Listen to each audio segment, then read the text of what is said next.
안녕하십니까. 네, 이번 달은 또 7월달이 되었습니다. 오늘 26칙 법안화상과 두성령라는 제목으로 법안화상이 이제 손가락을 가리니까 두 성녀가 법당 앞에 가려져 있는 주전을 들어 올리는 그런 이제 한 책의 법문인데, 한 책의 이 법문이 난제의 법문으로 좀 유명해요. 또 한 책 법안화상의 법문 한번 같이 한번 고찰해 봅시다. 제26칙에 청량대법안 인성재전상참하니 안이수지염이 시유이성하니 동거건념에 안활 일덕일실이다. 청량법안문익대선사인데 대법안문익선, 얘 큰 대자를 붙였죠, 그죠? 청량문익선사는 중국 오가종풍 가운데의 맨 마지막에 법안종을 가풍으로 제시했어요. 그래서 법안종의 가풍의 특징은 무엇이냐? 화엄사상 철학을 종합하고 있어요. 이 각 종파마다 가풍의 특성을 갖고 있는데, 선생들의 방편 법문을 가풍이라고 그래요. 종풍이라든가 가풍이라고 말을 쓰는데, 종풍은 불법의 근본 종지를 제시하는 것이고, 가풍은 선성의 독자적인 방편 법문을 제시하는 것을 이제 가풍이라고 그래요.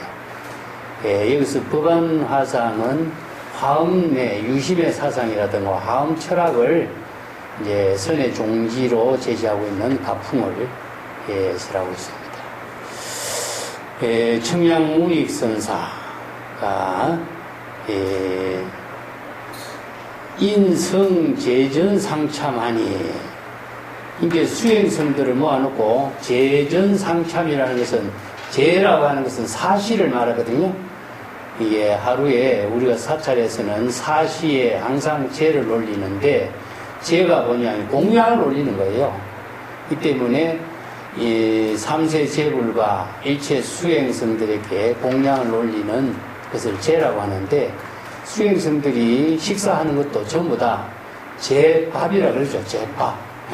재를 올린 공양을 나누어서 회양하는 거죠. 그래서 이제 재를 일상생활 속에서 상참이라는 것은 이제 상당 부분, 상참이라고 하는데, 보통 이제 상당 부분을 상참이라고 해요. 상당 부분을 상당 시중이라고 해요. 시중. 상당 시중 설법을 상당 부분이라고 해요. 그래서 이제 법당에 오른다는 뜻이거든요. 법당에 올라서 대중들에게 법문을 시라고 하는 것은 설법을 계시하다 이런 뜻이기 때문에 법화경에서 이야기하고 있는 계시해서 불법의 대의를 깨달아 실현하는 이런 법문을 이제 법화경의 기준으로 해서 이걸 시중이라는 말을 써요. 시중이라는 말씀. 불교에서는 자기 주관적인 사상이나 주장을 이렇게 설법하는 것이 아니거든요. 이게 대시라는 것은 진여실상법을 계시하는 것입니다. 이제 중생이 본래 진여실상, 열애장, 불성을 부족하고 있다는 그 사실을 설법하는 사람들은 소개하는 거죠. 여실하게 알고 깨달아 체득해서 우리 기계를 부족하도록 설법하는 거예요. 그래서 중국설에서 영어로 정법안장을 부족하도록 설법하는 거예요. 그래서 선생들이 각자 정법 안목을 부족할 때에 독자적으로 자기 본분사 일을 시절 인연에 따라서 방편의 지혜로 건립할 수가 있거든요. 그래서 깨달음이라고 하는 그 자체를 이제 계시에서 불법을 깨달아 체득할 수 있도록, 이 오라고 하는 것은요, 뭐 은하대오라든가 여시아문이라든가 이런 이 깨달음이라는 것은 불지견을 부족하는 깨달음을 말하고 있습니다. 그래서 불교에서 깨달음은 두 가지로 있어요. 닭은 망령을 자각하는 깨달음이고, 이 오는 불법의 현재를 깨달아 채택해서 불지견과 정법이 아무 부족하는 깨달음이에요. 그래서 이제 선생들의 설법은 불법을 제시해서 진여실상법을, 진여법을 제시해서 일체 중생들이 지견을 부족하도록 설법하는 것이 바로 이제 선지식이 상가 법당에 올라서 대중들에게 설법하는 것인데, 이걸 이제 상참이라고 해요. 대참이라고 해요. 대참. 모든 대중이 모두 다 법문을 듣고 참선 수행해서 불지견을 부족할 수 있는 이런 법대 다행에서 대참이라고 하고, 자, 그 모임으로서 법문하는 것을 소참이라고 하고, 또 저녁 때 설법하는 것을 만참이라고 하고, 이렇게 배참, 소참, 만참 이렇게 참을 나눕니다. 여기 상당 설법을 이제 대참. 그걸 이제 대참은 언제 하느냐 하면은 한 달에 정기적으로 설법하는 것을 이제 1호 설법이라고 그래요. 1일하고 5일하고 10일, 15일, 20, 25일. 이날은 대참 설법한 날이에요. 매월. 그래서 이제 이때는 상당 설법하는 것이고, 문선사가 날마다 좋은 날 할 적에 그런 법문은 15일날 대참 설법하는 날 이런 법문을 하는 거죠. 그래서 선생들의 법문에 주로 상당 시중 설법한 대참 법문을 중심으로 해서 시자들이 이것을 이제 기록하고 있죠. 그 기록한 것을 제3자가 본대로 들은 대로 기록한 것이 바로 어록이 만들어진 거죠. 그래서 어록은 저술이 아니고 선성의 수시설법을 시자가 기록해서 많은 사람들에게 법문을 이제 같이 나눌 수 있도록 제시한 것이 어록입니다. 제전이니까 사시 전에 이런 뜻이죠. 여기서 이제 대참이니까 1, 5, 10, 15, 20, 25 그래서 이제 한 달에 5번 이루어지는 대참설법 법문의 이런 시간이에요. 그래서 법안선사가 법당에 올라서 이제 중국에는 남쪽 지방에는 전부 다 더워요.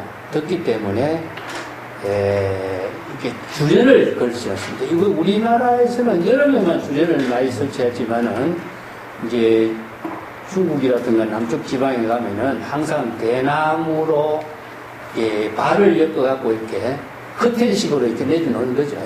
주전을 많이 이렇게 설치해 놨는데 그 주전을 이제 법안선사가 손가락으로 지시를 한 거죠.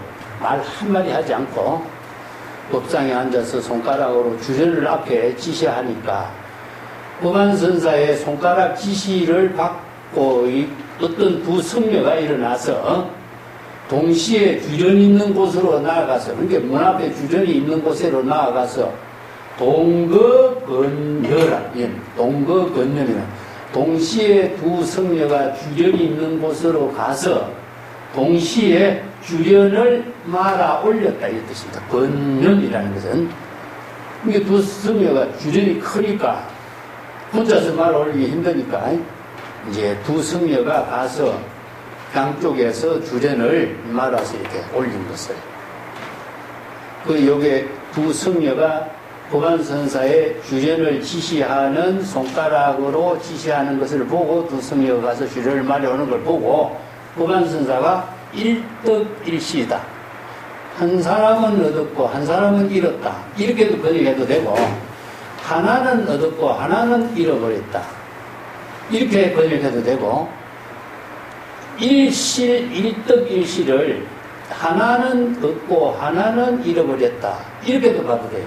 근데 여기서 이제 이걸 일을 어떻게 보느냐에 따라서 여러 가지 이제 한 사람은 얻었고 한 사람은 잃었다. 이렇게 본다면은 두 사람에 대한 차별을 본 거죠. 그죠? 법안선사가 두 사람에 대한 차별 분별식으로 법을 설했다, 설법을 했다 하는 것이 기록한다면 법안선사 이건 설법이 되질 않아요. 그렇기 때문에 일득일실이라는 말이 이 본칙 화두의 문제점이에요. 자, 두 사람이 동시에 가서 주전을 말아 올렸는데 법안선사는 일떡일실이다. 이 한마디를 한 거죠. 자, 이 일떡일실의 법안선사의 근문이 오늘 화두예요. 이걸 한번 이제 참고해 봐야 된다. 그 무문회계선사가 이거 평한 말부터 먼저 볼게요. 그래야 우리가 같이 참고해보는 문제점을 한번 같이 고찰해 볼 수가 있어요. 무문말 차도하라. 시수득 수실인가. 자, 수행자 여러분, 법안선사가 설한 일떡일실이란 말에 대해서 여러분들은 안목을 갖춘 수행자는 한번 말해보라, 차도해보라, 말해보라 이런 뜻입니다. 이 도자는 말해보라는 뜻입니다. 여기에서 누가 얻었고 누가 잃어버렸다는 말인가? 여기서 두 사람이 가서 한 사람은 얻었고 한 사람은 잃어버렸다. 법안선사가 이렇게 말한 것이라고 본다면은 누가 무엇을 얻었고 무엇을 잃어버렸다는 말인가? 자, 얻고 잃어버렸다는 내용도 분명하지 않죠, 그죠? 그러면 여기에서 누가 잃어버리고 누가 얻었다라고 말한 것인가? 법안선사가 과연 사람을 지칭해서 말한 것인가? 얻은 내용을 무엇이고 잃어버린 내용이 무엇인가를 분명히 밝히지 않았는데 여러분들은 이 문제를 어떻게 보고 있느냐? 이것도 무문회계선사도 누가 얻었고 누가 잃어버렸단 말인가? 이것도 문제예요. 수행성들에게 법안선사의 문제를 제시해가지고 무문회계선사도 수행성에게 제시하고 있는 문제예요. 그 뒷구절 봅시다. 약, 향, 자리에 착득 일처가 아니면은 변지 청량국사 폐벌처하리요. 연수 여시나 절기, 향, 덕실리에 상냥하라. 자, 그 뒷구절이 중요해요. 자, 만약에 수행자 여러분들이 향, 자리가 무엇이죠? 바로 지시대명사죠. 그래서 자리라고 하는 것은 법안선사가 두 수행성이 주전을 올린 것을 보고 일떡일실이라고 한 그 문제점에 대해서 이런 뜻입니다. 그래서 이 한 측의 공안에 대해서 이런 뜻이에요. 그래서 이 자리는 지시대명사니까 법안선사가 두 수행성의 주전을 올린 그 문제점, 그것을 보고 일떡일실이라고 말한 그 문제점에 대해서 일척 안에 안목을 부족한 사람이라면 이런 말입니다. 그래서 착득이라는 것은요, 정법에 안목을 부족한 사람이라면 이런 뜻인데, 일척 안이라는 말이 나오거든요. 일척 안이라는 말은 마의 수여천에 정문안을 일척 안이라고 합니다.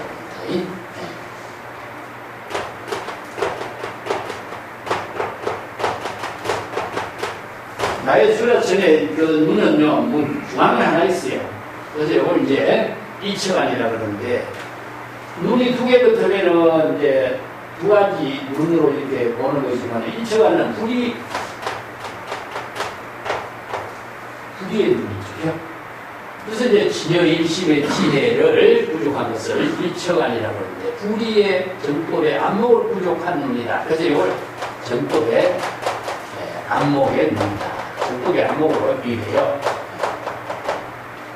그래서 정법의 안목으로 부족한, 불지견을 부족한 진정한 수행자라고 한다면 법안선사가 일떡일실이라고 말한 폐골처를 여러분들은 분명하게 판단해서 알 수 있을 것이다. 자, 이것도 문제를 제시했어요. 근데 여기 중요한 것이면 폐벌처란 말이 나오죠. 폐벌처라고 하는 것은 이것은 실패한 말입니다. 실패. 허물이에요. 과거, 잘못된 거예요. 우리가 폐벌이라는 것은 이제 중국 사람들은 우리가 실패했다 이런 말을 중국 사람은 폐벌이라고 해요. 실수했다든가, 잘못된 것이라든가, 과거라든가, 뒤에 보면 28칙에도 이 폐벌처가 나와요. 중국 선생들이 폐벌이란 말 써요. 잘 써. 근데 이것이 법안선사의 허물이라든가 법안선사가 잘못된 점이라든가 이런 말로서 지적하고 있죠. 처니까 그지? 법안선사가 일떡일실이라고 하는 말 자체는 뭡니까? 두 성녀가 하는 행동을 보고 하나는 일떡일시다. 하나는 얻었고 하나는 잃어버렸다라고 하는 그 말을 그 자체를 해물처럼 보는 거예요. 자, 이건 뭐냐면은 덕실이에요. 이어서 어떤 사람이 하나가 얻었고 하나가 얻었다. 어떤 사람이라 해도 되고 관계없어요. 그렇지 문제는 무엇이냐? 덕실이라고 하는 차별상의 견해를 제시한 법문이에요. 법안선사라는 사람이 어떻게 이렇게 덕실의 차별상의 견해를 제시해서 설법을 할 수가 있느냐 이거죠. 응? 자, 다른 말로 한다면 덕실을 다르게 선, 악이 되겠죠. 응? 진, 한 사람은 진실이고 한 사람은 거짓이 되다. 응? 한 사람은 범부고 한 사람은 성인이 되다. 이렇게 이야기할 수 있느냐 이거죠. 대법안이라는 분이. 그래서 법안선사가 어떻게 두 성녀가 또 같이 가서 주전을 올렸는데 한 사람은 얻었고 한 사람은 잃었다고 이렇게 분별적인 차별적인 언어로서 설법을 할 수가 있겠느냐. 그걸 법안선사가 이런 설법을 한 것 자체가 법안선사의 거문이다. 과오라는 거죠. 그게 법안선사가 왜 덕실이라고 하는 일떡일실이라고 하는 이런 설법을 하게 된 그 원인은 무엇이냐. 이것을 안목 같은 사람은 찾아야 된다. 법안선사가 일부러 이렇게 과오 있는 법문을 하는 사람 아니잖아요. 그렇죠. 그렇게 태월처라고 하는 것은 법안선사가 왜 일떡일실이라고 이렇게 과오가 되는 이런 설법을 하게 된 그 원인이 무엇인가, 그 까닭, 법안선사의 그 근본의 저의가 무엇인가를 찾아낼 수 있어야 된다. 이 안목 있는 사람. 이게 관여예요, 이게. 법안선사 같은 사람이 어떻게 이렇게 차별 분별 시대에 이런 법문을 할 수가 있겠어요. 그렇죠? 근데 법안선사가 왜 덕일시라고 설법했느냐 하는 것입니다. 이 문제점을 찾아낼 수 있어야 된다. 안목 같은 사람은 이 법안선사의 쾌월처를 찾아낼 줄 알아야 된다. 그러면 법안선사가 일떡일시라고 하는 말은 방편법문으로 설한 거죠. 자신이 안목이 없어서 설한 법문이 아니죠. 이걸 그래 쾌월처라 그래. 이것은 뭐냐? 방편법문으로서 그 수행성들의 문제점을 일떡일실이라고 설법한 것을 수행성들에게 방편법문으로 설한 거예요. 근데 이게 일상적으로 보면 잘못 보면 법안선사는 안목 없는 법문을 했다 이렇게 보겠죠. 그렇게 보면 안 되죠. 법안선사가 왜 이렇게 일떡일실이라고 하는 법문을 설한 방편법문의 의미가 무엇인 줄을 찾아내야 된다. 이거예요. 법안선사는 일부러 이 방편법문으로 일떡일실이란 말을 대는 거예요. 그래서 법안선사의 법문은 일떡일실이라고 하는 방편법문을 설한 데 초점을 두고 있어요. 그런데 왜 이 법문을 했냐? 두 수행생이 똑같이 가서 똑같이 주전을 말아 올린 거예요. 감이 안 오죠? 사람 보는 게 아니고 줄을 올리니까 발 다치고 어둠이 사라지는 건 아닙니까? 발로 보면 그거는 차후의 문제고 수행생이 법안선사가 아무 말도 하지 않았는데 손가락으로 주전을 가르치기만 했어요. 그죠? 가르치기만 했어. 그랬는데 두 수행생이 손가락을 가리키는 그것을 보고 두 수행생이 일어나서 동시에 가서 주전을 두 사람이 말아 올린 것 뿐이에요. 일체 말이 없어. 왜 그럴까?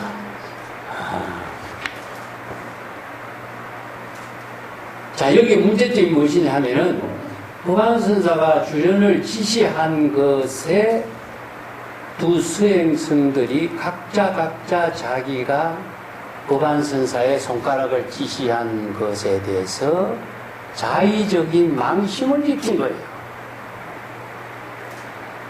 아, 법안선사가 손가락으로 주전을 가리키니까 이 두 수행승은 저 주전을 가렸으니까 말아 올리라고 지시한 것이라고 자기적으로 판단하고 두 사람이 가서 주전을 말아 올린 거예요. 그 두 수행승의 문제점이 뭐죠? 자의적인 생각을 갖고 주전을 지시하는 데 대해서 주전이라고 하는 대상 경계를 쫓아간 거죠. 두 수행승이 주전이라는 대상 경계를 쫓아가서 주전을 자의적으로 판단한 생각을 갖고 두 사람이 말아 올렸을 뿐이에요. 그렇게 법안선사가 일득일시라고 하는 거예요. 그 법안선사가 법문에 어떤 방편법문으로 해야 되겠어요? 덕실의 차별상에 떨어진 것을 지적한 거예요. 한 사람이 떨어지고 한 사람은 없고 이 뜻이 아니라 이 두 수행성은 덕실의 차별상에 떨어진 거예요. 즉 선과 악이라든가 진망이라든가 범성에 중생심의 차별상에 떨어진 것을 지금 일득일시라는 방편법문으로 설한 거예요. 이게 법안선사의 법문이 적설법문이에요. 지금 시절 인연에 따라서 두 수행성의 그 행동을 보고 바로 설법한 거예요.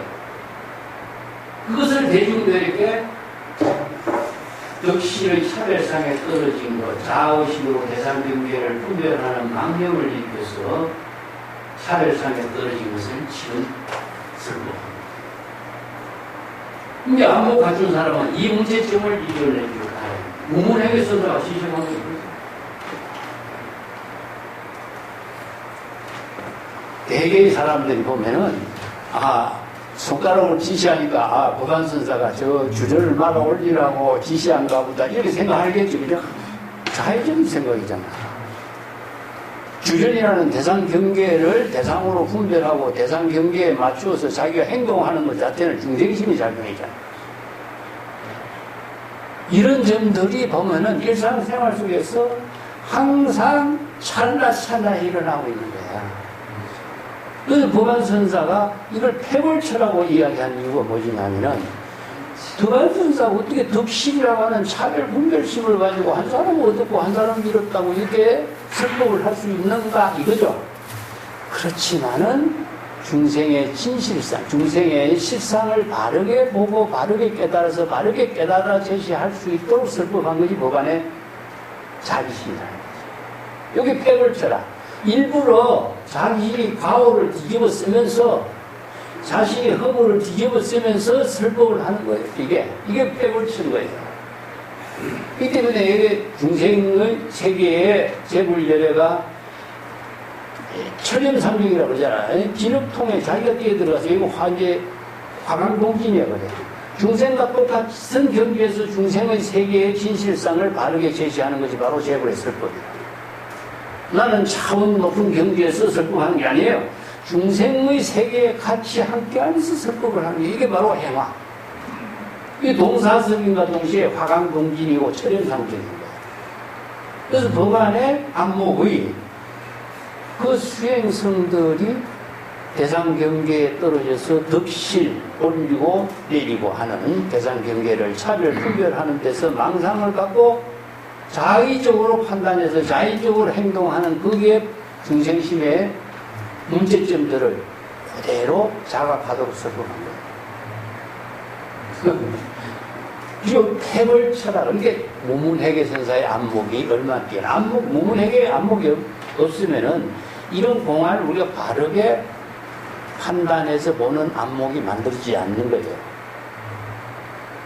이게 일부러 패벌처란 말씀. 법안선사가 실패한 법문인 것처럼. 그래서 이 법안선사가 자비심으로 방편문에서 어떻게 일득일시라고 하는 차별 분별심의 언어로서 방편문을 이렇게 설법하게 되었는가 하는 것을 읽을 줄 알아야 된다. 그래서 이게 문제는 무엇이야? 이 두 수행성이 덕실, 진망, 선각, 차별상에 떨어진 것을 지적하는 거죠. 그걸 지적하고 있는 거죠. 그러니까 이게 안목 있는 사람 선지식이 시적 인연의 수연성으로 설법하는 거예요. 적습 설법하는 거예요. 원래 상당 설법하려고 법당에 올라갔다가 이 지시하는 것을 가지고 상당 설법이 된 거예요, 이게. 그래서 이 법문이 어려운 법문이죠. 이게 선문답은 항상 방편법문으로 설한 정법의 안목으로 바로 볼 수 있는 참고가 필요해요. 그냥 중생심으로 생각하는 것은 선문답의 세계 접근이 불가능해요. 일득이시라고 말한 그 법안선사가 자기가 바로 차별 분별심에 언어로서 중생들의 세계와 함께 하면서 설법을 한 거예요. 수행성대의 주전이라는 대상경계를 향해 나아가고 대상경계에 대해서 자의적으로 판단하는 것을 법안선사가 설법, 일득일시라고 설법. 여기서 한 사람은 얻었다, 한 사람은 잃었다, 이렇게 보면 안 되겠죠. 그냥 1이라는 숫자는 의미가 없어요. 그냥 그렇지. 근데 요 일득일시라는 말을 갖다 붙입니다. 자, 그런 수연 역시나 절기, 향덕, 실리 상향하라. 자, 여기서 마지막 경고를 제시해요. 비록 이와 같이 법안선사가 이런 법문을 설했다고 하지만은 법안선사가 일득일시라고 하는 법문을 시절 인연에 따라서 방편법문으로 설했지만은 수행자 여러분들은 상가해야 할 일이 있다. 덕실리에서 사량 분별해서 이 공안을 참고해서는 안 된다. 자, 이게 수행성들께 또 마지막 경고를 제시하고 있습니다. 덕실이라는 것은 중생심이죠, 그죠?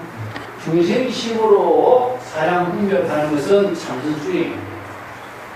그래서 중생심으로 범성과 진망과 선악과 덕실을 사량 분별하는 것은 이건 망념인 것이고, 망념은 저는 생사윤회하는 업이 될 뿐이지 이것은 참선 수행이 될 수가 없어요.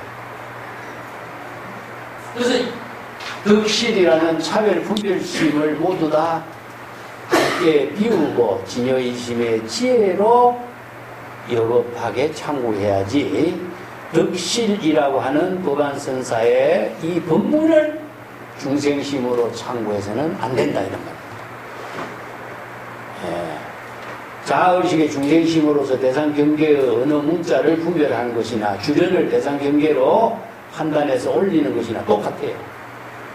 대상경계에 속박된 삶은 중생인 것이지 진여일심의 지혜가 될 수가 없어요. 이 때문에 전부 다 업을 짓는 행동을 해서는 안 된다. 법안선사가 일득일시란 법문을 했지만은 수행자 여러분들은 법안선사 일득일시란 법문을 덕실의 차별 분별심으로 이 공안을 참고해서는 안 된다. 그런데 결국 중생심에서 영원히 벗어나지 못한다. 이런 뜻이죠. 이런 주의, 마지막 경고까지 한 거예요. 그래서 공안을 참고하는 법문에 이런 안목 있는 선지식의 코멘트랄까, 안내가, 이게 병안목 같은 것도 그렇고, 몸무가는 것도 그렇고, 이게 선지식의 안목 있는 사람들이 이렇게 선문답이나 공안을 참고하는 수행법을 바르게 제시해주고 있는 거죠. 그래서 이런 것이 없다면 우리가 정법 수행을 할 수가 없게 되고 오해가 되는 경우가 많아요.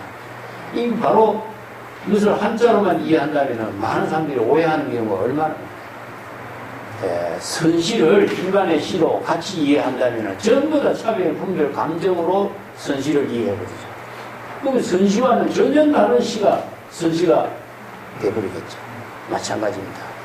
일반 대화는 일상적인 감정이라든가 자타라든가 덕실이라든가 이런 중생심의 사고로 이루어진 대화지만은 선문답에는 중생심의 사고가 들어가면 안 돼요. 지혜의 대화가 될 수가 없습니다. 중생심을 초월하는 불가사의 해탈 법문, 출세간의 방편지의 법문이 선문답인데, 이런 선문답 의미가 상실되어 버리겠죠. 그래서 이제 경고를 하는 거죠. 덕실이라든가 중생심해로 대상 경계를 분별하는, 어느 문자를 사량 분별하는 이런 참선 수행자가 돼서는 안 된다 이거죠.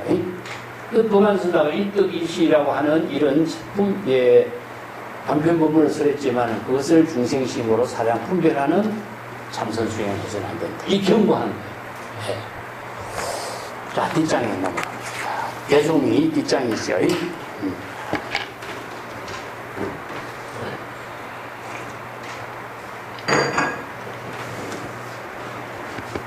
건기 명명철 태공이여 태공유 미합 오종이라 생사 종공 도방하에 면면 밀밀 불통풍이리여. 이 개송이 굉장히 중요한 개송입니다. 이 개송의 법문은요 여러 가지 선불교뿐만 아니라 대성불교의 공사상 그런 문제점까지도 전부 이렇게 제시해주고 있는 법문이에요. 자, 주전을 말아 올린 것을 여기 건기예요. 주전을 말아 올릴 때에 주전은 무엇이냐면은 바깥 세상하고 집안의 세계하고 이게 가림막이 되겠죠, 그죠? 그러면 가림막을 말아 올리니까 바깥 세상하고 집안 세계하고 하나가 된 거죠. 그러니까 명명철태공이다. 주전이 가림막이 그게 장애를 두고 있었는데, 의식의 대상 경계가 장애가 됐던 거예요. 한마디로 주전이 중생심으로 대상 경계가 되었기 때문에 밝고 아주 일체가 텅 빈 허공의 텅 빈 세계를 보지 못하는 세계를 주전이 막고 있었던 거예요. 그게 수행성이 주전이라고 하는 대상 경계를 말아 올리니까 어떻습니까? 대상 경계가 없어지니까 밖에 밝은 허공하고 집안에 밝은 세계하고 하나가 되어버렸죠. 분리가 된 거죠, 그죠? 이 세계를 명명철태공이라고 해요. 자, 이것을 마음에다 비해요. 자의식의 중생심으로 대상 경계인 주전을 거두니까, 자, 여기서 정법의 안목으로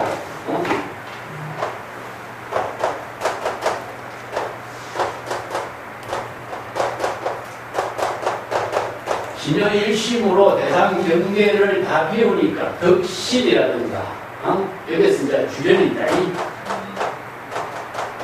주련의 덕실, 선악, 음성이라는 차별 분별심으로 대상 경계로 있는 모든 것을 비우니까 진여일심의 지혜가 나타나는 거죠. 이게 중생의심은 대상 경계를 갖고 있으니까 어미망령이 됐는데, 진여일심의 지혜는 대상 경계 이런 차별 분별심을 선악을 도막사장하라, 부모미생전에 본래명령이라, 음성을 함께 비우라. 다 비우니까 비우는 내용이 뭐였습니까? 궁극적으로 여기서는 주전이었는데 비우는 내용에 이것이 무엇이냐? 언어죠. 자, 언어뿐만 아니라 주전이라고 하는 뜻을 본다면 주전은 뭡니까?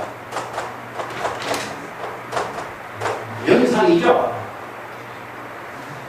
자, 우리가 보통 보면 사람 이름이라든가 명칭이라든가 이것이 전부 다 언어로 이루어져 있잖아요. 자, 기시론에서 진여일심의 지혜는 은설상, 명자상, 신년상을 비우는 기억이 다르죠. 그래야만이 진여일심이 일체의 모든 대상 경계를 다 비울 때에 진여일심이 마치 그것과 같이, 그래서 올려 심여 그것입니다. 이렇게 비유해요. 마음이 모든 언어의 대상 경계를 다 비우니까 마음이 텅 비어있어 그것과 같다, 이런 말이죠. 자, 이것은 뭐가 같다? 마음이 밝고 밝아서 태허와 같다, 그것과 같다, 태허와 같다, 똑같죠. 이게 마음이 뭔가 자, 이것을 그것 같은 경제는 무엇이냐? 무심의 선에서는 그래서 심의 대상이 뭐죠? 바로 언어가 없어집니다. 이게 무심이라고 말할 때 마음이 없어진다는 뜻이 아니라 마음으로 인식하고 있는 언어 문자가 없는 거예요. 그렇기 때문에 무심의 경지가 은설상, 명자상, 신년상이 다 없는 진여 본심이 바로 무심이 되는 거예요. 그래서 중국 사람들은 이것을 무심이 바로 진여 일심을 무심이라고 표현해요. 또 편상심이라고 표현합니다. 이게 마음이 언어로 인식하는 차별 분별심의 대상 경계, 명칭으로 인식하는 대상 경계, 사물의 모든 대상 경계가 다 비워진 거예요. 그래서 공의 내용을 내가 항상 뭘 비워야 된다고 그랬죠? 언어를 비운다. 언어를 비우는 것이지 이 사물, 물질을 비우는 게 아니라고 그랬죠. 그죠? 이 공의 본문의 본질이 여기 나타납니다. 이 때문에 주련을 거두올리면서 밟고 밟은 태허공과 하나의 경기로서 철저하게 이루어지니, 이 철이라고 하는 것은요, 하나가 이 철저하게 명철이 하나가 되거든요. 분의 경기가 되죠. 그러니까 마음이 대상 경계가 없어지니까 마음이 허공과 같이 돼버렸다. 그래서 마음이 허공과 같은 경지를 이루게 됐다. 이런 뜻입니다.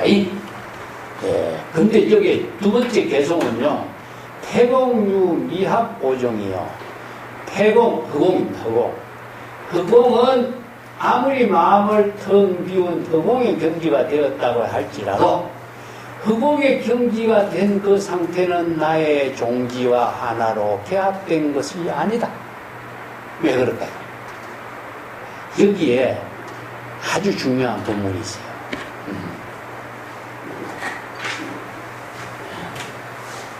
공의 법문하고 허공의 입장을 우리가 오해하면 안 됩니다.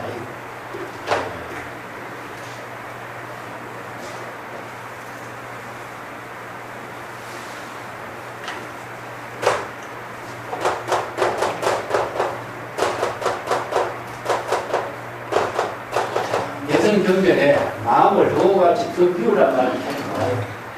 그래서 허공같이 비웠지만 허공은 그냥 공의 상태입니다. 근데 허공 그 자체, 마음이 허공과 같이 된 사탄 것은 마음속에 모든 대상이 없어진 거죠. 대상이 무엇이 바로 언어, 명칭입니다. 인식하고 있는 의식의 대상 경계의 모든 것은 전부 다 언어와 명칭과 이루어집니다. 그러니까 사물을 보지만은 사물도 언어와 명칭으로 인식하는 거기 때문에 우리가 대상으로 인식하고 있는 것은 복의 실체는 언어나 명칭을 비울 때. 그런데 허공은 대상의 언어나 명칭을 비워진 상태로 말하는 것을 심려 허공이라고 표현하지. 허공 그 자체는 뭐죠? 지혜가 작용하는 것이 없어요. 자, 이걸 잘못 이해하면은, 오늘 공평이. 그래서 이제, 이걸 낙공이라고 표현해요. 개성부를 것이라는 낙공이라고. 공에 떨어진다든가, 아니면 공견에 딸린다든가, 이걸 요 감별상에 딸린다든가, 그 강의 같은 데서 이런 말을 써요. 감별상. 한쪽에 치우치고, 공에 치우치고 있다면 공병에, 이게 공병 환자가 돼요. 그래서 이제 우리가 마음을 다 비우라 이런 말을 잘 쓰지만 마음을 비우면은 무엇이냐 하면은 마음이 고목나무와 같고 참바위와 같이 됩니다. 참선 수행하는 사람도 그렇잖아요. 무심의 경지를 마음을 비우라. 이걸 잘못 이제 이렇게 무심의 경지를 그와 같이 해가지고 마음속에 모든 번뇌 망념을 다 비우도록 하는데 어떻게 했냐. 마음을 참바위와 같이 하고 고목나무와 같이 하고 일체의 모든 의식이 다 없어진 상태를 참바위라든가 고목나무처럼 이 생각이에요. 그 육조단경 같은 데서는 만물을 전혀 생각하지 않도록 하는 것을 바로 참선 수행자로 착각하지만 이것은 큰 병이다. 이런 이제 공병의 문제점이 나오죠. 그죠? 근데 공의 경지를 이룬다고 하는 것이 바로 참선 수행에 굉장히 중요한 것처럼 이야기하지만 오히려 공병에 떨어지게 하는 거예요. 그래서 마음을 호응같이 하지만 이건 나의 종지가 될 수가 없어. 그러면 종지는 어떤 거죠? 어? 자, 불교에서 이야기하고 있는 진여법은 공과 불공을 이루어지죠. 오늘 진공묘예요. 그러면 공은 모든 언어나 명칭을 다 비우는 경지고, 불공은 뭐죠? 진여일심이 지혜로 작용하는 거죠. 이걸 진공묘유가 되는데, 이걸 불의를 이루어요. 이걸 잘못 이해한다면요, 공만 이야기한다면 저는 공병이 돼요. 이걸 다르게 본다면 공병을 뭐라고 표현하냐면요, 이걸 이제 우리가 집집에 전기불이 들어오면 뭐죠? 응? 마음을 다 비워가지고 아무것도 없는 상태가 되는 것이 바로 깨달음의 세계라든가 재물의 경지라고 생기는 착각인 거죠. 이것은 공업나무 아니면 참 하남이라고, 하남, 참바이라고 이렇게 표현해요. 그래서 시편자 같은 경우는 한바이, 고목나무, 참바이에 여러 가지 잘못된 비만을 이 표현하죠. 고목나무, 한남을 다루만 한다면 이것은 정전 상태입니다. 전기불이 단절된 상태예요.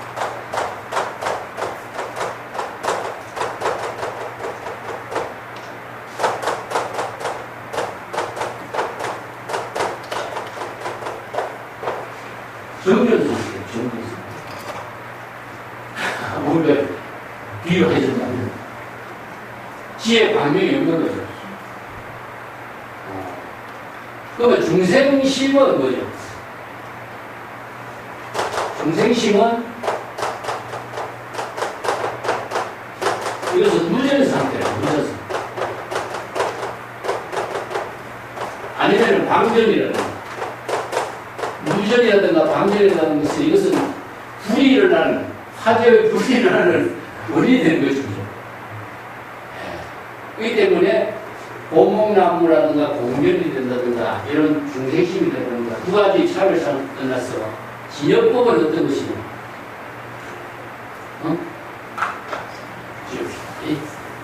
진여법은 진여 자체가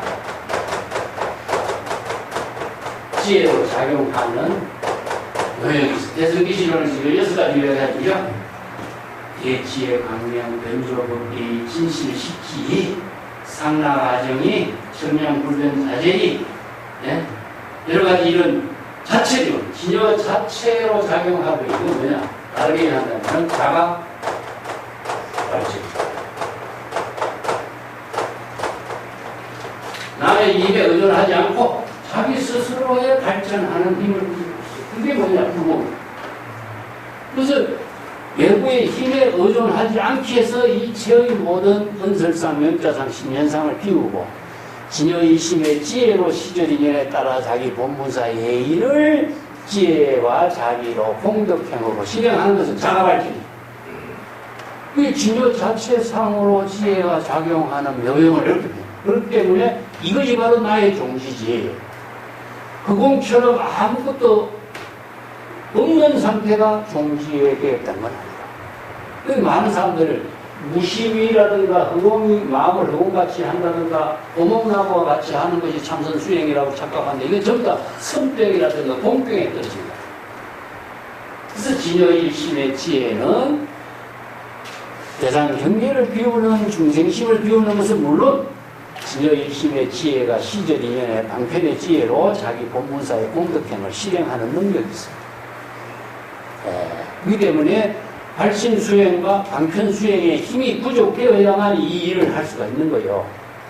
그 수행을 하지 않고 이 힘을 발휘할 수가 없거든. 그래서 불교의 수행에서는 항상 발심수행, 방편수행, 도노와 전수가 함께 이루어지는 거예요. 그래서 도노는 발심수행이고 전수는 방편수행이에요. 이것이 바로 시절인연의 자기 본문사의 일을 자가발전으로서 실행할 수 있는 능력을 갖추게 된다. 이 뜻이죠. 그러면 정도와 같은 데도 나오잖아. 공에 집착하는 것도 역시 공병에 들린 것이고, 이 물에 빠지는 것에 벗어났지만 불에 타는 것을 모면하지 못하는 것 역시 이런 선병에 공병을 선병으로 이게 비하죠. 신신명에도 이런 구절 나오죠. 인연이 있다고 쫓지 말고,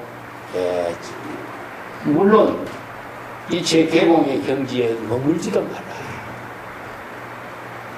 공을 추구하면은 공의 경지에서 또 빠지게 된다. 공병에 떨어진다 이거죠. 이 때문에 이게 불법의 본질을 정확하게 알지 못하면 여법 수행을 할 수가 없어요. 그래서 한 몇 구절을 알고 참선 수행은 무심의 경지가 되는 것이다. 이 한마디 갖고 참선 수행 평생 하는 사람은 무심의 병에서 벗어나지 못한다. 그 공이라고 하는 법문을 우리가 불교에서 모든 수행, 개성불교가 불의 법문, 출세간의 지혜 법문, 또 지혜, 자비의 공덕을 이루는 법문에 공의 법문 속에 이루어져 있는데 이 공의 법문을 잘못 이해한다면 전부 다 공병에 떨어지는 거예요. 그래서 여기서 마음을 텅 비운 태공의 경지를 이룬다고 하더라도 나의 종지에 계약된 건 아니다. 이 한 구절이 얼마나 경고 중요한 말입니다. 그 마지막 구. 쟁사 종공에 도방하고 면면밀밀의 불통풍이라. 이체 개공의 경지까지도 모두 다 떨쳐버리고 이런 뜻입니다. 공의 경지까지도 떨쳐버려야 돼. 공의 경지에 집착하는 것 공병에 떨어진 거예요. 그 공의 경지에 그것까지도 떨쳐버려야 된다. 그래야만이 면면밀밀 성성명령의 면면밀밀.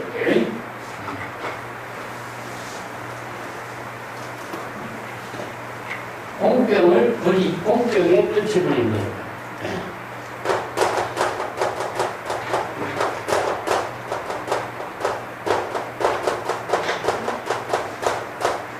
성성명령에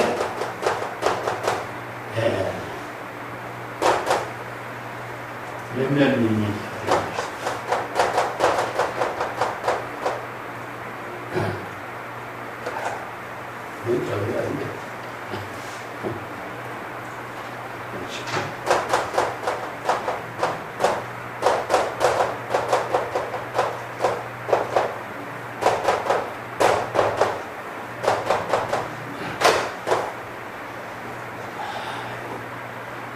이런 성성영역이라는 것은 지혜의심이 지혜로 작용하는 것을 성성영역이라고 해요. 지혜의심이 진공묘유로 지혜로 작용할 때 이런 표현을 해요. 지혜의심의 지혜가 깨어있고 분명하게 또렷하게 깨어있으면서 번뇌망념이 개입할 여지가 없어. 진여심이 지혜가 작용하니까 중생심의 번뇌망념이 개입할 여지가 없는 게 면면밀밀이야. 그 마치 무엇이냐. 면면밀밀한 경지가 통풍, 바람이 통하지 않는 경지와 같다. 그 바람이 통하지 않는다는 말이 그만큼 빽빽하게. 여기서 바람이 뭐냐. 팔풍이라고 해요. 팔풍의 바람입니다. 중생심으로 차별 분별심을 일으키는 것을 팔풍의 바람이라고 하는데 이걸 뭐 희풍이라든가 이런 가지 바람을 이렇게 중국 사람들 많이 쓰죠.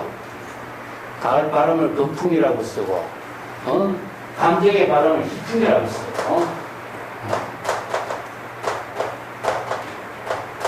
활풍이라는 것은 상대적인 차별 분별심으로 감정이 8가지로 분류해. 중생의 번뇌 망념을 8가지로 좋고 나쁘고 기쁘고 슬프고 이렇게 감정이 일어나는 것을 이렇게 활풍으로 합니다.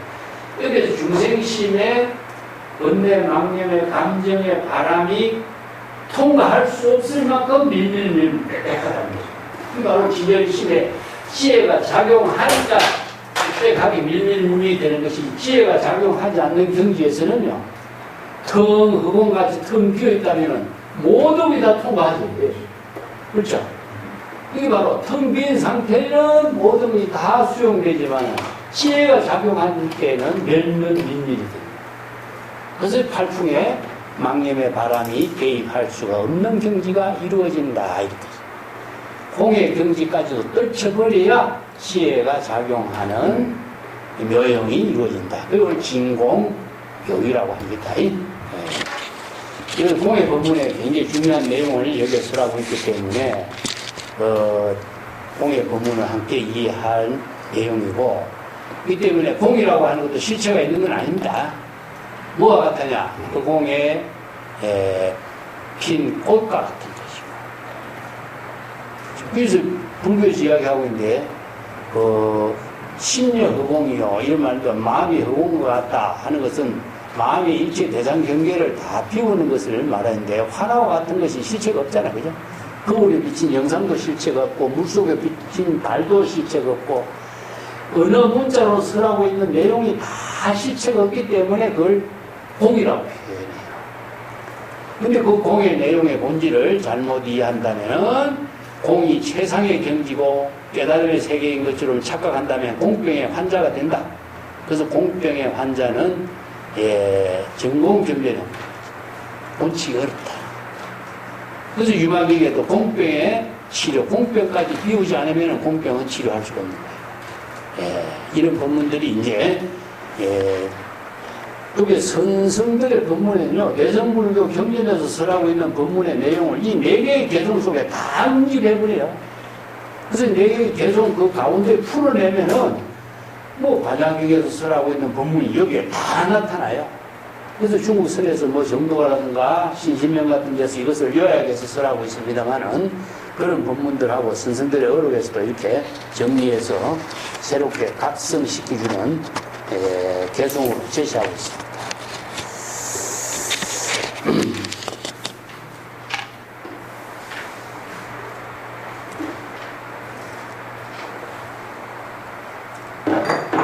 자, 한 집 더 볼까요?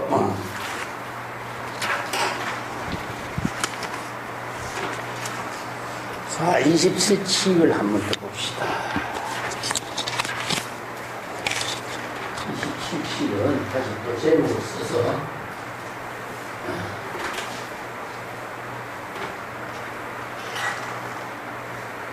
남전하사의 법문이지.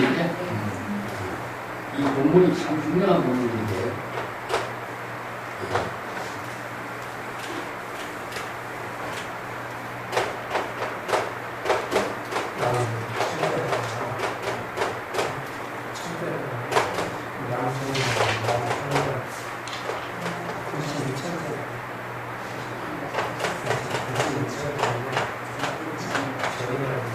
남전하사의 슬픔을 봅시다.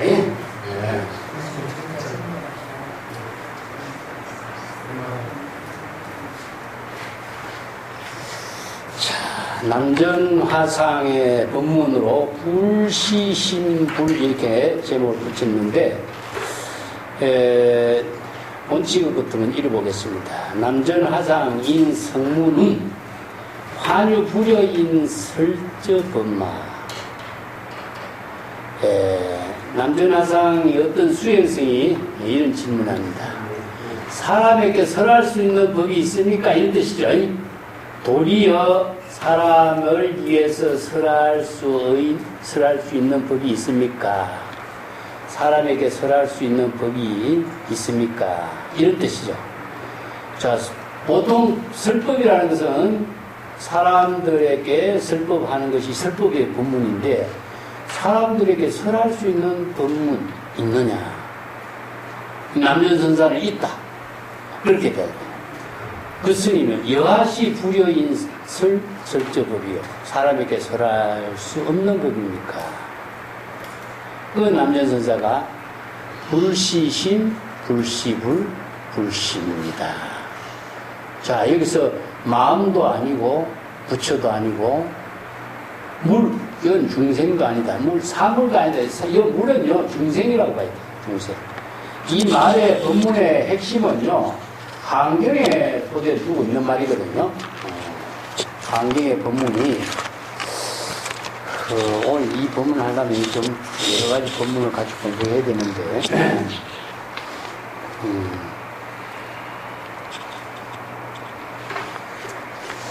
환경 60권에 보면은 야마친군 보살 설계품에 보면은 유명한 법문이 하죠. 심려공하사. 마음은 그림을 그리는 화가와 같다. 이런 법문이죠. 그죠? 그래서 일체의 모든 것은 마음에 이르니. 이걸 유심계라고 그래요.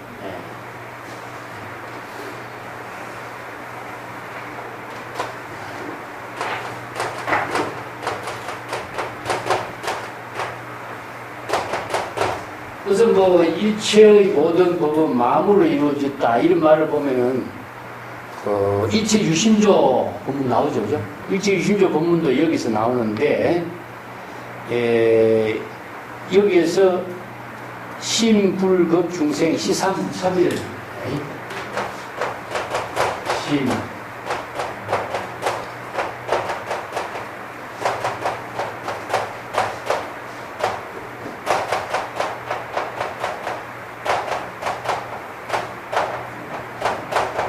이 법문, 여기 심, 불, 중생, 이것을 이제 중국의 선생들은, 마음도 아니요, 부처도 아니요, 물로도 아니다, 이 중생의 표현입니다. 이건 물로 표현입니다. 원래 무일물이라든가 이런 말 쓰죠, 그죠? 일물적부적이라든가 중국 사람들은 이거 물을 사람으로 표현합니다, 사람. 사람을 물로 표현했고 이걸 중생으로 표현한 거예요. 그렇기 때문에 심불 중생을 중국 선생들은 사람인 자를 표현하거나 물로 표현해요. 그래서 여기 이제 설법 했을 때에는 뭡니까? 바로 마음과 부처와 중생으로 설법해요. 그래서 이거 마음과 부처와 중생 이세 무차별의 법문을 통해서 유신계를 통해서 중국의 마조의 설법에서부터 이 법문들이 이제 적신적불이야.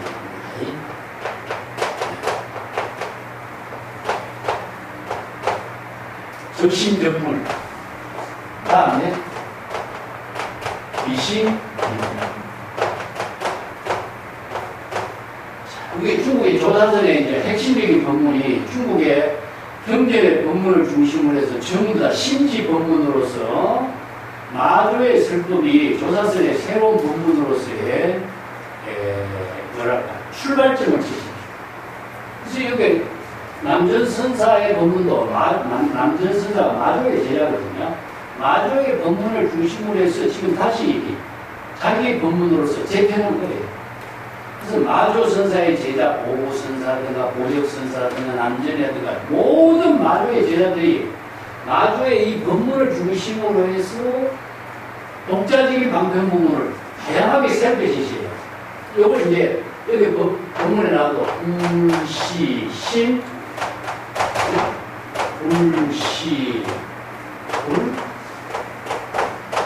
불시물 이 법문도 마주와서 처음 쓰고요. 여기는 이제 남전하사도 이 법문 불시물 필요하게 쓰고 이것을 갖고 남에게 설할 수 없는 법문이다 이렇게 제시하고 있지만은 이 방편 법문들이 마조의 설법을 토대로 해서 다양하게 중국의 조사선의 유시의 법문, 여기서 평상심의 법문, 적심 시불의 법문, 이 법문으로서 심지 법문을 만들어요. 심지 법문. 심지 법문. 그래서 이제 심지 법문의 내용이 전부 다 대성경전에서 설하고 있는 열애장 불성사상, 요게 화엄경의 이런 유신계의 법문, 이것을 토대로 해서 중국 선생들이 새롭게 이제 조사선의 설법으로서 정립을 시키죠. 그 다음에 이제 마지막 구절에 약인욕, 욕구지 3세 일체불, 응당여시관, 신조제열의 일체유신조 법문입니다.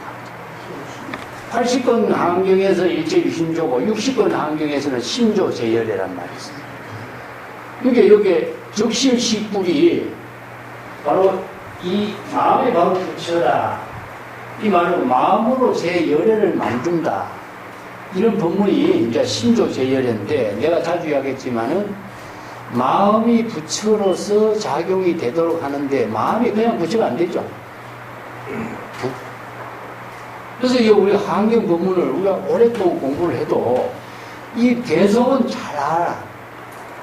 근데 구체적으로 마음이 부처라는 말은 알지만 마음이 부처로서 작용하는 그 근본 뜻을 잘 이해를 하지 못하고 애매하게 이해하고 애매하게 모르게 그냥 사는 경우가 많아요.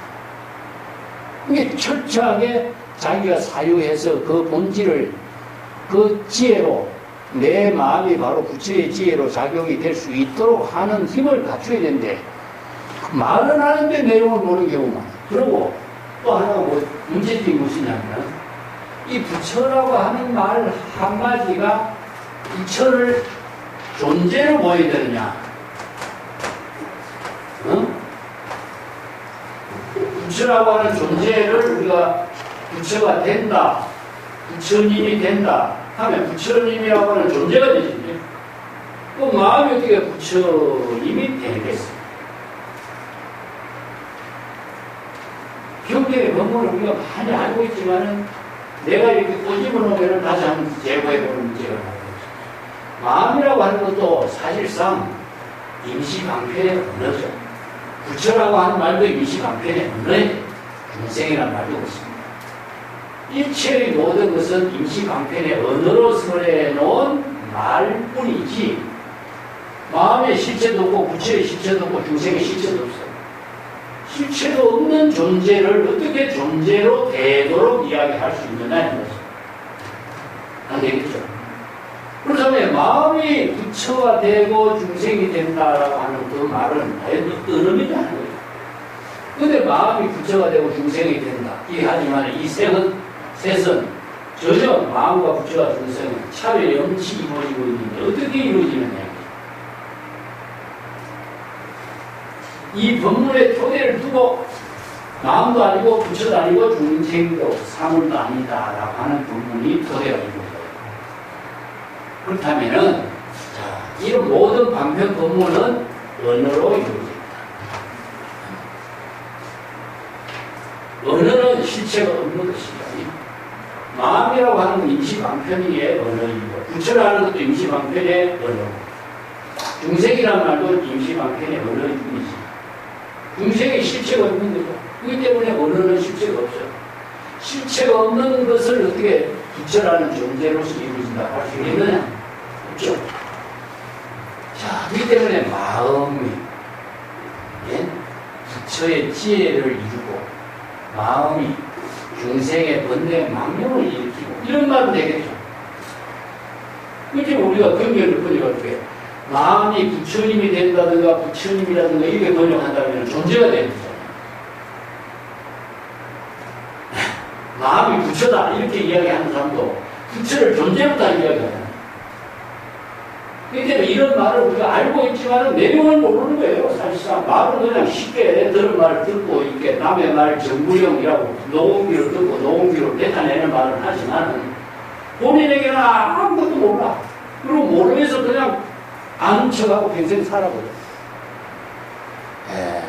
이제 부처의 지혜를 이루는 거, 출세간의 지혜를 부처의 지혜로 이루는 힘, 이것을 말하고 그냥 마음은 일체 중생이 본래 부족하고 있는 것 마음이죠. 이 때문에 마음에 의해서 부처의 지혜를 이루기도 하고 마음의 작용에 따라서 중생의 번뇌 망념이 되기도 하고 그렇기 때문에 마음이 부처의 지혜를 이루기도 하고 중생의 번뇌 망념이 되기도 하지만은 이 마음의 작용은 세 가지로서 이야기하지만은 차별이 전혀 없다. 마음의 근본은 전혀 다릅니다. 그럼 여기서 부처가 되는 것은 어떻게 이루느냐? 여법하게 안야의 지혜로 출세간의 방편 법문에 의해서 부처의 지혜가 되는 거예요. 중생은 세간의 언어를 통해서 차별 분별심으로 사양 분별하니까 중생이 되는 거예요. 그러나 마음이 부처가 되는 것의 기본은 무엇이죠? 출세간의 방편 법문이고 중생이 되는 것은 세간의 언어 문자 사양 분별심에 의해서 중생이 되는 거죠. 궁극적으로 마음하고 뭐가 연결됩니까?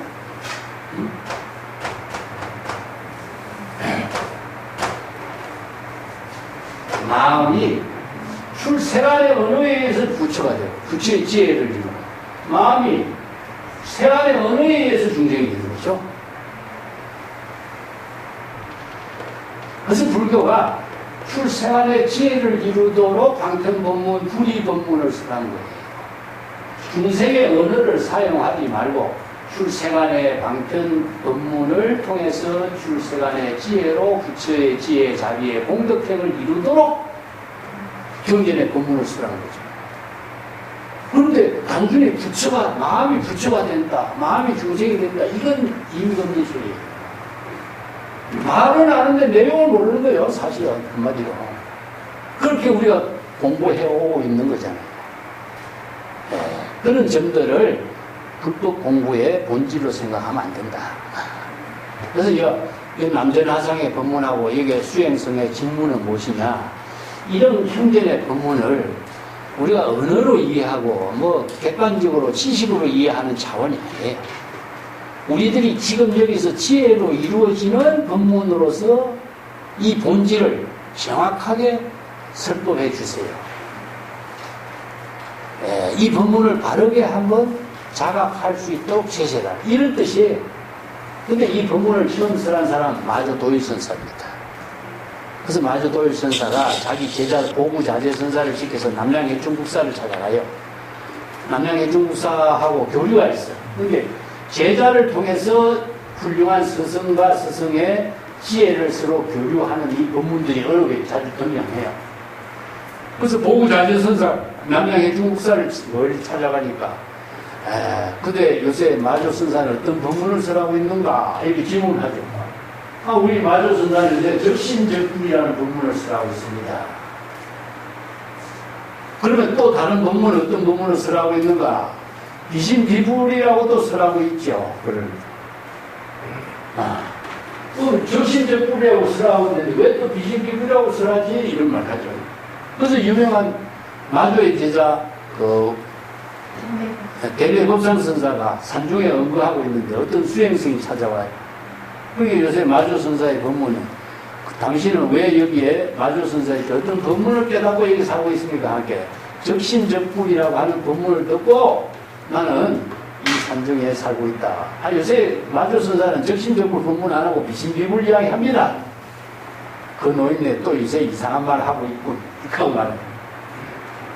그게 여기에 적신적불과 비신비불의 차이점이 무엇이냐면요, 적신적불은 병을 구하지 않는 사람에게 쓰라는 법문이에요. 또 비신비불은 무엇이냐, 병을 고치는 법문이에요. 똑같은 법문인데도 하나는 긍정으로 하나는 부정으로 한 거죠. 아까 얘기했지만 공병에 걸린 환자에게는 부정으로 씁니다. 그리고 여기 마음도 아니고 부처도 아니고 중생도 아니고 대상 경계의 모든 언설에 집착하고 있는 중생들에게는 마음이라고 하는 것도 마음이라고 할 것도 없고, 부처라고 하는 것도 부처라고 하는 대상 경계도 없고, 중생이라고 해도 중생이라는 실체가 없는데 어떻게 마음과 부처나 중생이라는 실체를 가지고 딱 이것이다라고 이야기할 수 있습니까? 없죠. 그러니까 마음도 아니고 부처도 아니고 중생도 아니고, 이 설할 수 없는 부분이에요. 설하지 않는 부분이야, 이거는. 그렇기 때문에 이런 법문을 중심으로 해서 남전하상이 독자적으로 자신이 남전하상의 설법을 통해서 제자들 나름대로 안목을 가지고 이렇게 설법해요.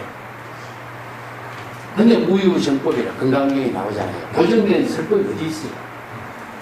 시절 인연에 맞추어서 중생의 근기에 따라서 병에 맞추어서 병을 제거하는 방편 법문을 쓰라는 것이 설법이지, 고정된 설법이라는 그 어디 있어요? 그래서 이게 수연성이라고 하죠. 시절 인연에 따라서 중생의 근기에 따라서 이것은 응기전문이에요. 중생의 근기에 맞춰서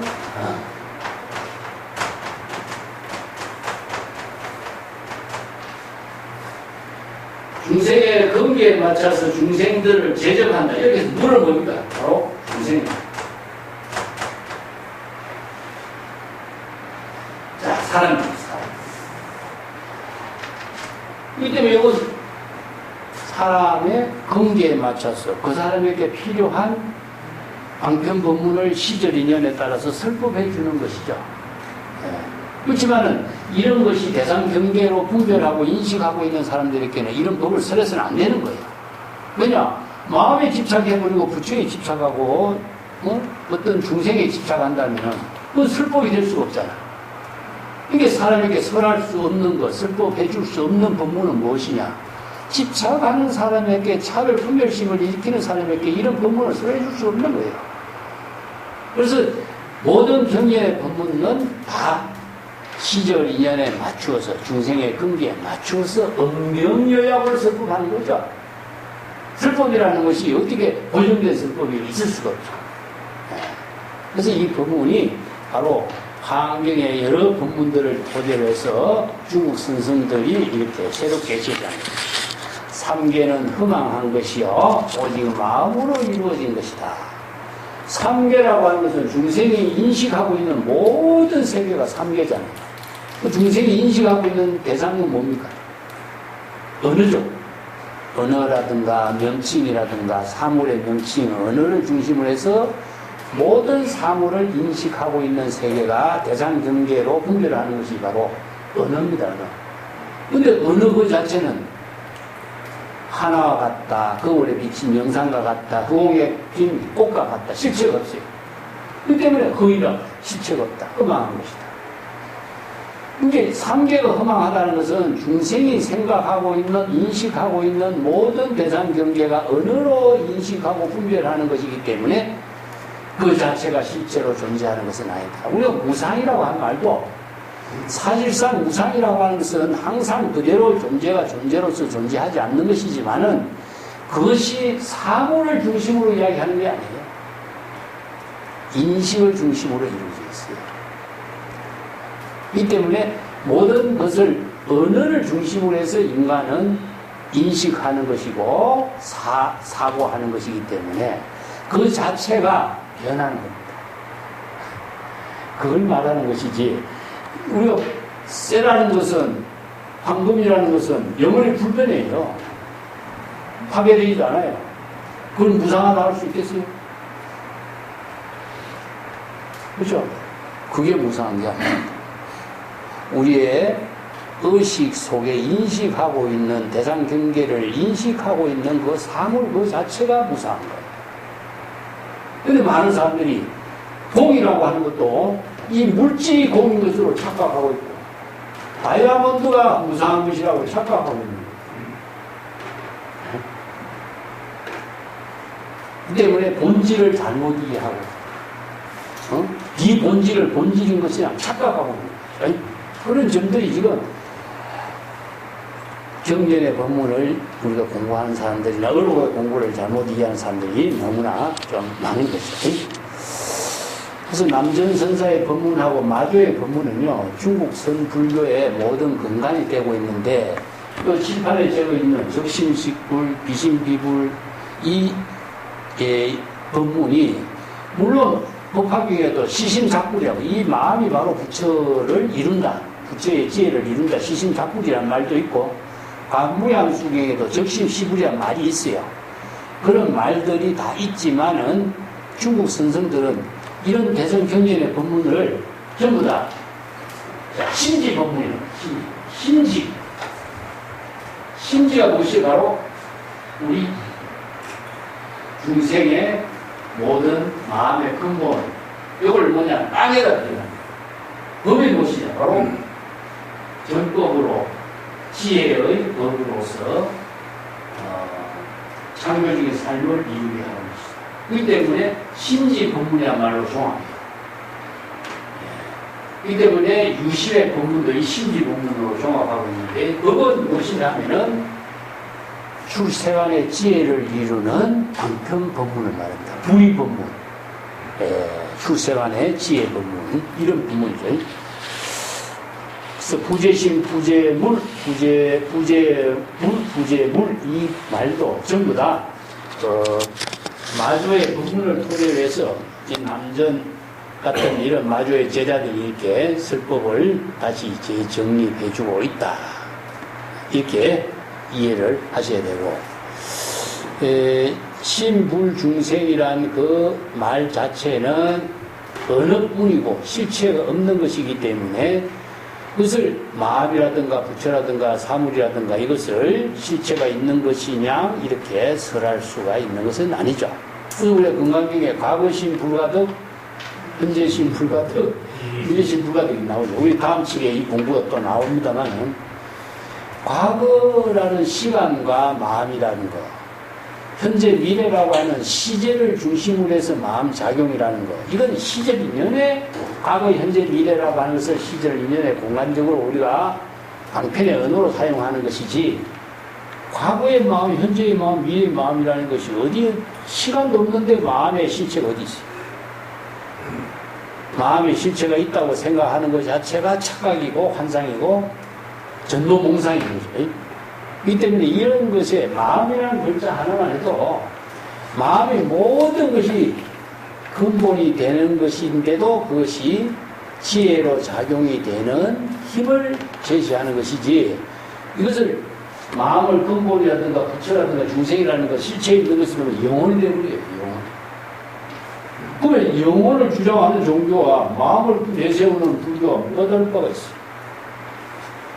지혜가 재불의 지혜로 공덕을 이루는 마음이 되도록 하는 것이 바로 불법이지, 마음이 지혜로 작용하는 능력이 없으면은 마음은 대상 경계밖에 또 안 되겠죠. 그렇기 때문에 대상 경계의 마음을 설정하는 것, 부처로서의 어떤 존재를 설정하는 것, 중생이라고 하는 것을 대상으로 설정하는 것까지도 부정해버린 거죠. 아까 공 그 자체도 비워야 된다는 것 똑같아요. 방편의 언어가 아무리 훌륭한 방편의 언어가 있어도 열반 해탈의 방편의 언어도 비워야 되는 거죠. 네. 그런 법문이 설하지 않는 법이다, 설할 수 없는 법이다, 이것을 중생의 근기에 맞춰서 방편 법문으로 설하는 법문이 바로 남전의 법문이다, 이런 뜻입니다. 자,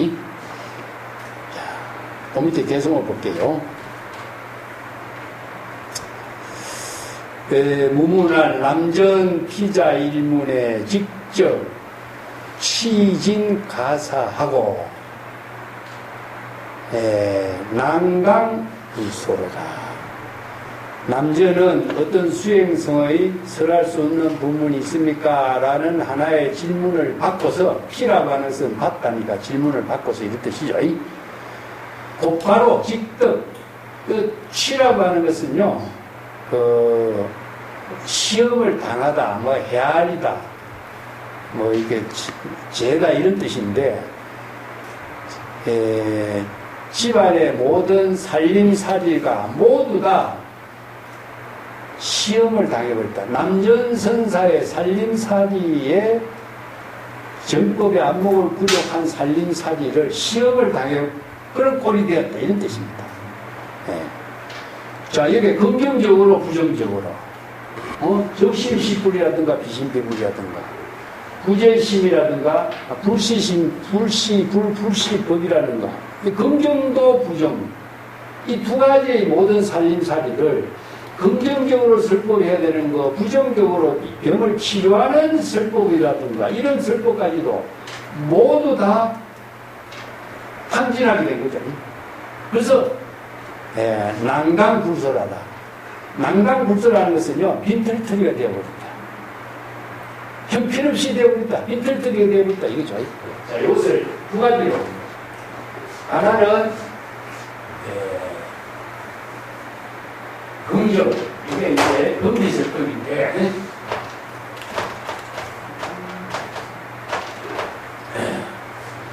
일상적으로 정법을 바르게 깨달아서 부처의 지혜를 깨달아 체득할 수 있도록 설법한 말이 적심적불이에요. 그러면 비심비불이라는 것은 뭐냐? 이게 마음과 부처에 집착하고 있는 중생을 치료하는 법이니까 이것은 부정적인 설법. 이건 공의 법문이죠. 마음과 부처를 대상으로 인식하고 있는 것을 떨쳐버리는 신병의 치료법으로 쓰라는 법문이에요. 이걸 이제 다르게 얘기한다면 일상적인 긍정설법, 이것은 공의 설법, 신병을 치료하는 법문, 이런 의미죠. 이게 두 가지 살림살이, 긍정적인 설법, 부정적인 설법까지도 모두 다 탕진되고 있다, 입니다. 그래서 여기 남전의 법문은 한쪽만 질문하는 것이 아니라 이 두 가지의 살림살이를 모두 탕진하게 됐다. 네, 이런 질문을 받고 시험대에 올라서 집안의 살림살이라 모두 탕진하게 되는 그런 인연이 되어서 빈털터리가 되었다. 자, 이걸 다 빈털터리가 되었다 하는 말의 참된 의미는 뭐냐면요.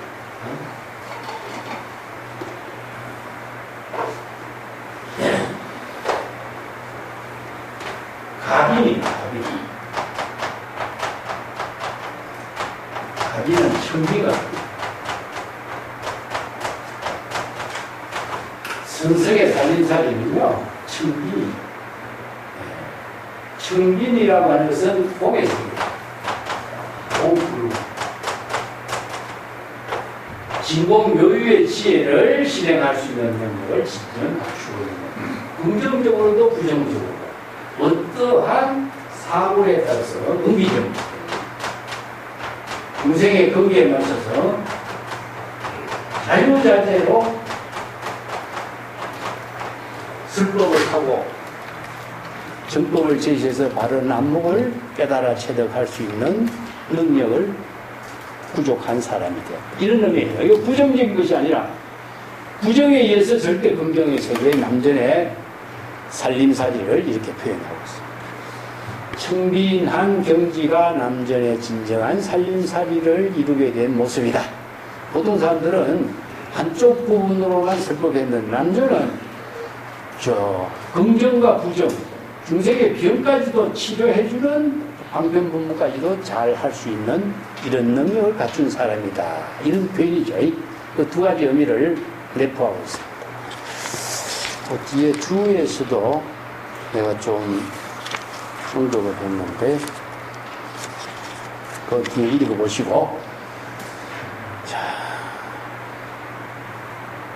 개성을 보겠습니다. 정영손 군덕하노니 무언진유공이여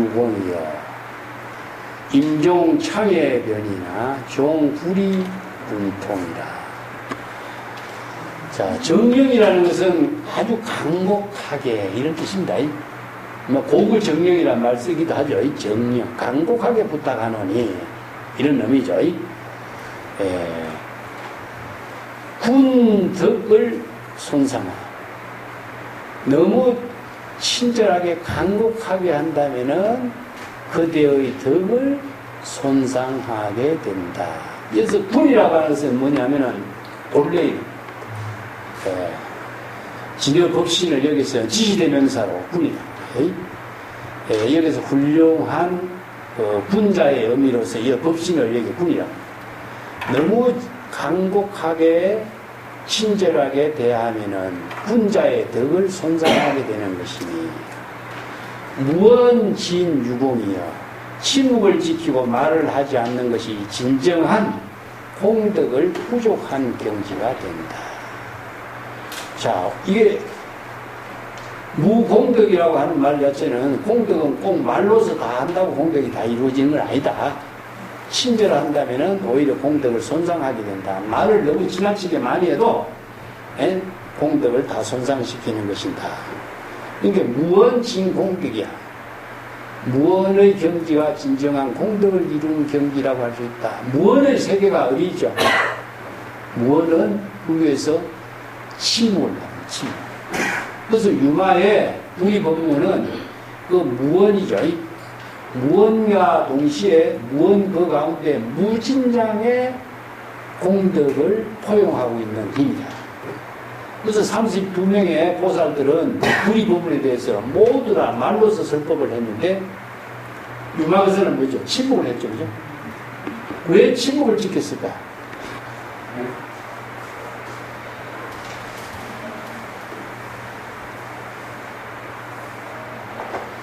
32명의 보살이 다 구리 법문을 쓰라고 문수보살도 나중에 구리 법문을 써야지. 그런 이제 유마는 침묵을 지킵니다.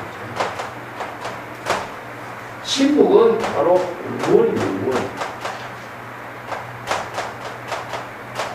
언어로서 설하는 것보다도 언어로 설하지 않는 경지가 더 큰 무게를 지니는 거죠. 침묵 속에 모든 언어가 있는 거죠. 드러내는 만큼만 드러나게 돼 있는데, 침묵 그 자체는 드러나지 않는 가운데 일체의 무진장이 그대로 포용되어 있는 거예요. 그래서 무진장한 힘을 침묵이 지니는 거예요. 이 때문에 유마의 침묵은 마치 우레와 같다, 이렇게 표현하죠. 우리가 말로 표현하는 것은 시적 인연에 따라서 방편의 지혜로서 치료하는 말을 하는 거거든요. 그렇게대로 일사일지를 통해서 이루어지고 있는 일이 방편의 지혜로 이루어지지만 일체의 모든 공덕을 이루는 힘은 진여에 구욕되는 거죠.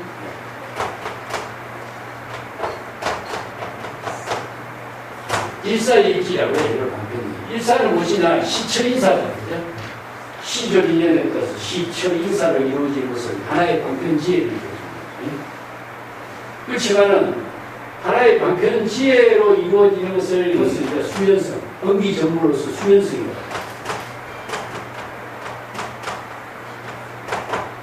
수연성은 자기 본분사로 이루어져요. 이기 때문에 이것을 목적으로 두고 있다는 것도 아니고, 대상을 두고 있다든가 아니고, 본분사로 이루어져. 이게 이제, 그 일에서만이 이루어지는 지혜지만은, 무엇을 보십니까? 바로 본래의 모습이니까, 이치의 법이니까, 모든 제법의 실상의 법이 다 이게 그대로 구족되어 있는 거죠. 그래서 진여 자체상의 내용이 침묵 속에 다 있는 거죠.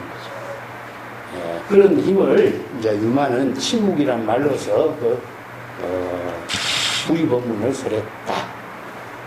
불이라고 하는 것은 바로 진여일심의 지혜가 중생심으로 아까 이야기했지만은 득실이라든가 자타라든가 진망의 차별 분별심으로 작용하는 중생심의 망념이 다 소멸된 경지예요. 그렇기 때문에 침묵 속에 일체의 모든 재벌의 공덕이 그대로 포용된 것을 포용하고 있습니다. 공이라고 하는 말을 이제 공덕을 줄임말을 여기서 공이라고 하는데, 우리가 공부 이런 말 쓰죠. 공부라는 말이 원래 성성들의 법문을 공부라고 해요. 공부한다, 참선 수행한다, 이 공부한다, 이런 말 써요. 이게 이제 사유하는 지혜를 공부라고 해요. 사유하는 지혜. 근데 중국에서는 무술 하는 것을 풍하는 말도 이 말 쓰더라고요.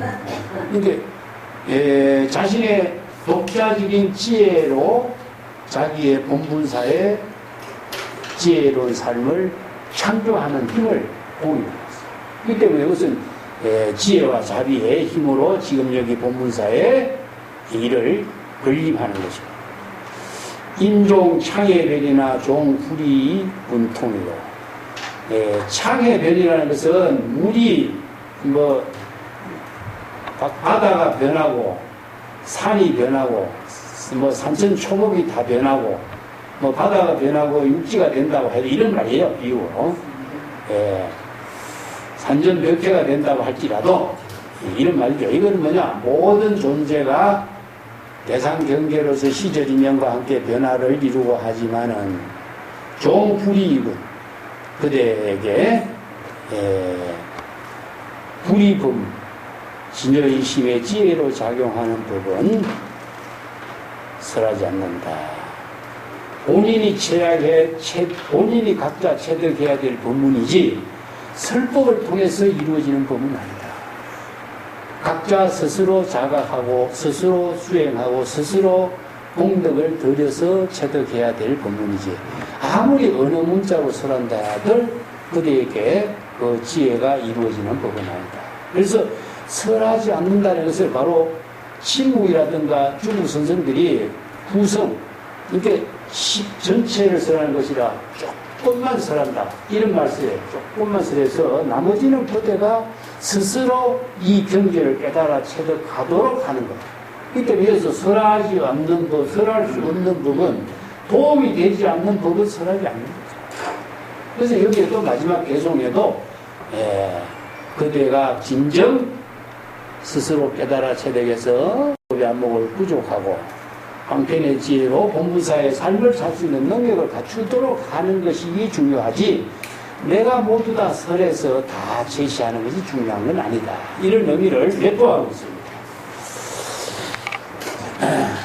그럼 마지막에 본문을 좀 자세하게 좀 설명을 좀 하고 싶은데 요 다음 뒤에 가면은 마지막에 남전의 본문하고 또 나옵니다. 그때 다시 한번 정리하고 오늘까지 합시다.